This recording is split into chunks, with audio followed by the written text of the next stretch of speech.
Thanks for logging on to the daily DVAR halacha, and here is your halacha for Erev Tisha B'av. Quickly, I'm just going to race through a bunch of things that we'll need to know for Tisha B'av.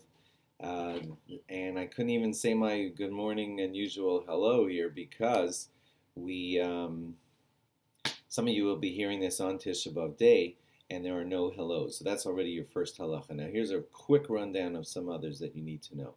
If for whatever reason someone has to break their fast, or children who won't be fasting, then the halacha is that they still should not indulge. In other words, a child who needs to eat should not be eating the most delicious ice cream that's out there. Give him his sandwich that he needs and just do the basics. But if you're breaking your fast, just eat the very, very basics. And for those of you who know that you will have to break your fast, but you're a grown up, you should be in contact with your doctor and rabbi to know how much and whatever, which you probably took care of.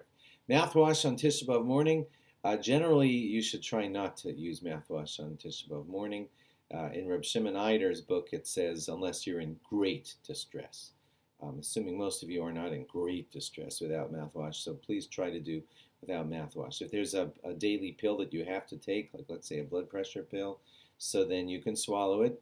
And if you need to get it down with something, so it could be something like that's not a food item, like Pepto-Bismol tiny sip to help the medication go down. Next, no washing, of course, on Tisha B'av day, but like the morning washing when you wake up and things like that, they are just till the ends of your fingers, not the whole hand. No cooking, no cooling yourself. I'm reading off of little notes here. No cooling yourself by putting like a cold pitcher next to your face. That condensation would be like, too close to washing yourself. So you could sit in front of an air conditioner or a fan totally, but you can't put a cool, wet compress onto yourself. You're not allowed to put any oils or anointings onto your skins, but yes, you could use deodorant if you need to. Married couples, no marital relations on Tisha B'av. For shoes, you know the drill. No leather in your shoes. If you don't know if there's leather in your shoes, I like to say a quick rule of thumb is if they're cheap, if they're really, really, really cheap shoes like $10 or under, then they probably don't have leather in them. If they're expensive shoes and you're in doubt, there could be some uppers that are made of leather or something like that, so be careful about that. Or check with your shoes with someone who knows. You can't learn regular Torah on Tisha B'av, but there are many things that have to do with sadness and mourning and the destruction, and you're very welcome to learn all of those.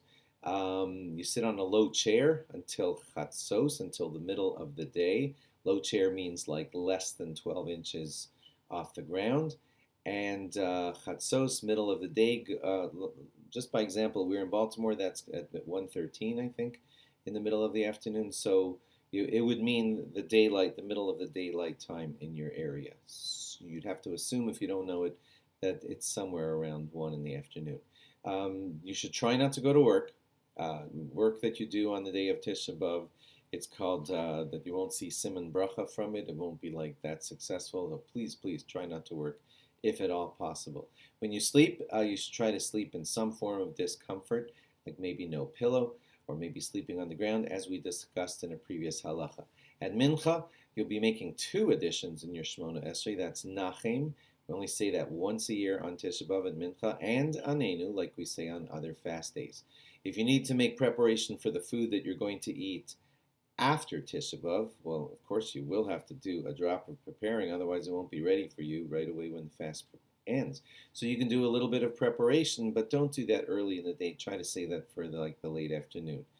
Men, of course, just reminding you that talus and tefillin are not worn at shacharis. They're worn after, basically when mincha time arrives. That's when it's most appropriate to put on your talus and tefillin. Okay, that's a quick rundown of things that you'll need to know. Please check in with us after Tisha B'av, because there are halachas that you're going to need to know about what's allowed after Tisha B'av. It's a little bit different this year because the after Tisha B'av is a Friday, an Erev Shabbos. So that'll be our next halacha. Have a very meaningful fast and log on each day for more.